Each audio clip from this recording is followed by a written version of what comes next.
A very warm welcome to you. Welcome to the Bottom Line, a wrap of the business of the day. I'm Frances Hurd. Now, this week we've been looking at some of the sectors that have been weighing on the South African economy, finding out what's going on in those sectors. The economy, you'll recall, contracted by 3.2% in the first 3 months of this year, the biggest decline in 10 years. So yesterday we looked at the decline in mining, but if we bring up a graph from Stats SA, you'll see that agriculture actually fared even worse than mining. The agricultural sector here declining by more than 13%, making it the worst performer right here at the bottom of those sectors. So in short, the contraction in agriculture added to the overall contraction in our economy. There was a slowdown in the production of wheat, sunflower seeds, tobacco, vegetables, citrus, and deciduous fruits. Now, agriculture and mining are primary sectors. Farming is the source of food for many South Africans. If we take this full, you can see agriculture declining more than mining. A source of food, and by 2050 the global population will increase, remember, including here in South Africa. The UN projecting there will need to be a 70% increase in food production to match. There are already around 840,000 people employed in agriculture and supporting their dependents. Well, a gauge of the health of the sector is not looking good for the future either.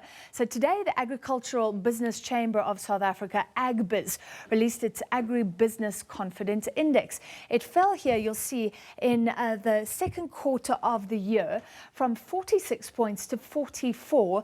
The parts in blue here show where there was below average rainfall. So here we're seeing a decline even though rainfall has improved. The respondents to the survey, farmers and agricultural businesses, were very downbeat. Anything below this neutral 50 line, so we're at 44, anything below 50 means that agribusinesses are very despondent about business conditions. There have been two things that most commentators agree are holding back agriculture. One, a lack of rain. Another is certainty around land reform. All right, let's discuss. We're joined now by Agbiz Chief Economist Wandile Sihlobo from our studio in Pretoria.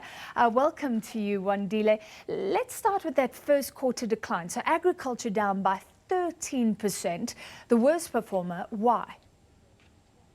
Francis, you remember that in the first quarter of every year in agriculture, what we really priced in or factor in when we're working on those numbers is the output of the horticultural sector.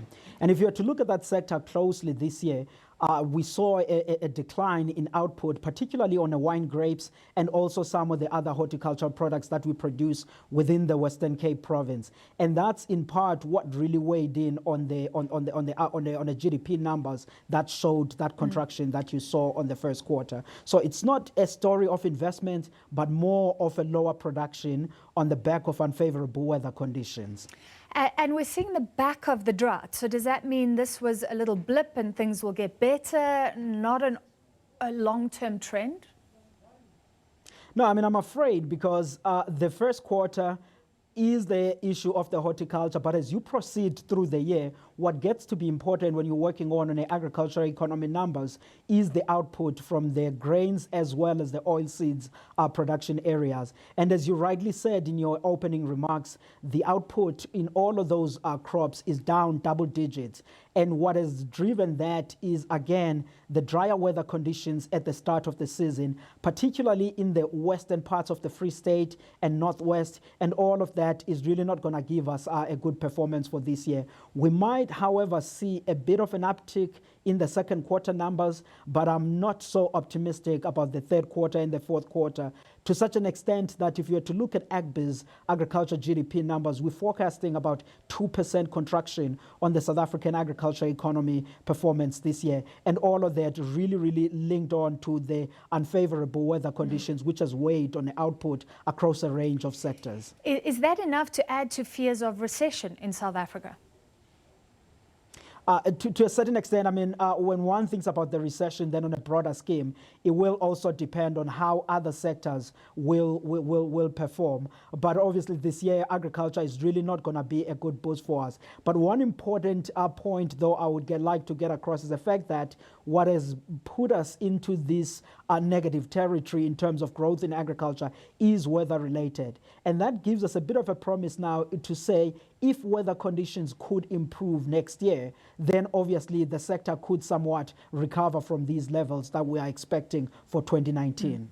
So where there's something we can't control, if the farmers can't control it, what about the things that we can control? You are still speaking about land reform and a need for certainty there.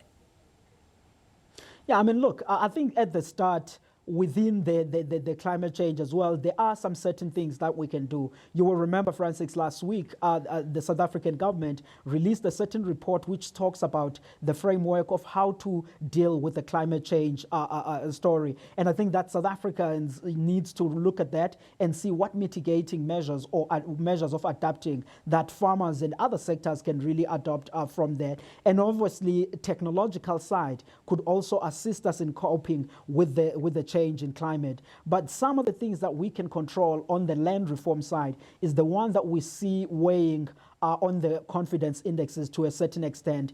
And for instance, as you will remember that whenever there is some bit of despondency on the confidence levels in any sector for a longer period, to a certain extent, that does weigh on investment. So we are still fortunate in South Africa because agricultural fixed investments, they still pretty much sideways. Even in movable assets, we're still seeing some good activity, tractor sales, harvester sales. So if we can sort out the framework on the land reform, water rights, biosecurity for those who are looking for exports, I think the mixture of that could assist in lifting up the animal spirit so that the investment can come to the agricultural sector. So you're saying there's investment for now, even though farmers, some of the big farmers, not even sure if there will be some form of expropriation affecting them?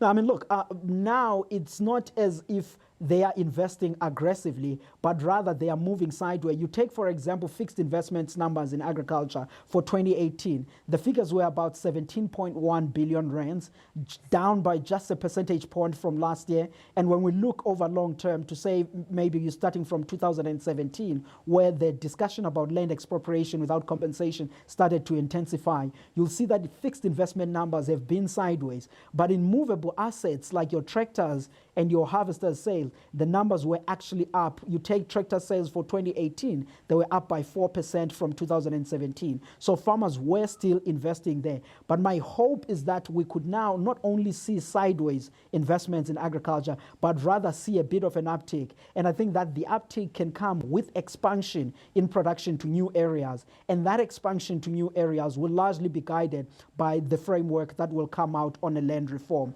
And there, Francis, I'm a bit more positive in a sense that the government, President Ramaphosa, has put up certain panels that are working on assisting in the work that can come up with that framework. So as time goes by, it's my hope that there will be a clear pathway which could assist on driving growth in this sector, because it is one that can lift rural economies and also assist on absorbing some of the semi-skilled and the unskilled labor on it. And we need to keep the jobs that are currently there.